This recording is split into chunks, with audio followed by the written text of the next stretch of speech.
ও যুবকেরা, পৃথিবীর জমিনে আমাদেরকে আপনার কিনা প্রতাপাত্ম করার জন্য এসেছি।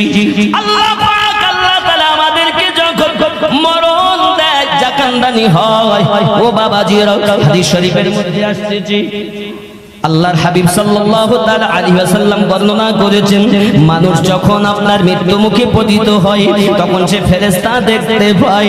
ও বাবাজি আমার, যিনি রুজি দান করে, আল্লাহর ফেরেশতা যিনি রুজি বহন করে করে এনে দেয়, ওই ফেরেশতা এসে হাজির হয়ে যায়।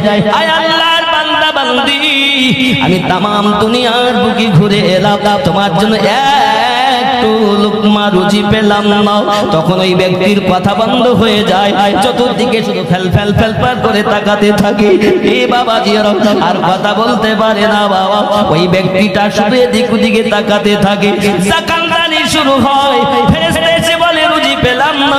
পানির দায়িত্ব যে ফেরেশতা ছিলেন, তিনি পর্যন্ত যে খবর দিচ্ছেন, আমি দুনিয়ার জমিনে তোমার জন্য একটু পানি তলাশ করলাম, তামাম দুনিয়া ভ্রমণ করেছি, তোমার জন্য একটু পানি সন্ধান করে পেলাম না। ও বাবাজিরা আমার, এমন করে নিঃশ্বাসের ফেরেশতা নিঃশ্বাস প্রশ্বাসে এই বাবা যে ফেরেশতা নিযুক্ত রয়েছে, ওই ফেরেশতা যে হাজির হয়ে যায়, ভাইজান আপনার জন্য তামাম পৃথিবীর জমিনে আমি ভ্রমণ করে করে আর নিঃশ্বাস প্রশ্বাস পেলাম না, অচিরেই আপনার মৃত্যু হবে।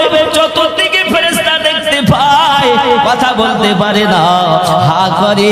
বাবাজি আমার চোখ দিয়ে দেখে, যদি সে নেককার হয়, নেককার ফেরেশতা দেখতে পায়, শান্তিময় ফেরেশতা দেখানো হয়, জান্নাতের আরাম তাকে দেখানো হয়।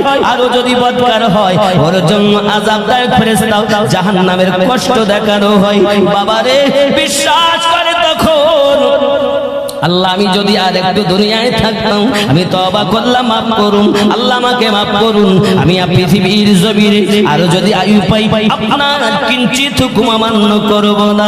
আমার আল্লাহ পাক বলেন, হয়ে গেছে তোর, এখন তওবা কর, এখন বিশ্বাস আনা, আমি আল্লাহ পাকের। এতদিন তুমি তো না দেখে আমল করতে মেনে নিতাম, দেখে দেখে ঈমান আনতো, এই ঈমান আনার কোনো মূল্য থাকবে না। আব্বাজি আমার সোনাবানি কেরা, ওই ফেরেশতা আপনার কিনাও চলে যাবে, আল্লাহ পাকের ফেরেশতা মালাকাল মউত আসবে। মালাকাল মউত কেমন, এই যুবক শুনে রেখে দিন, এই মালাকাল মউত এমন পৃথিবীর জমিনে আল্লাহ পাক এত ভয়ানক তাকে বানিয়েছেন, এত ভয়ানক তাকে বানিয়েছেন। আব্বাজি আমার, যেমন আমার আপনার সম্মুখে যদি একটি থালা রাখা হয়, থালা থেকে যখন যেটা ইচ্ছা সেটা আমি খেতে পারবো। ফলমূল রাখা আছে থালায়, যখন যেটা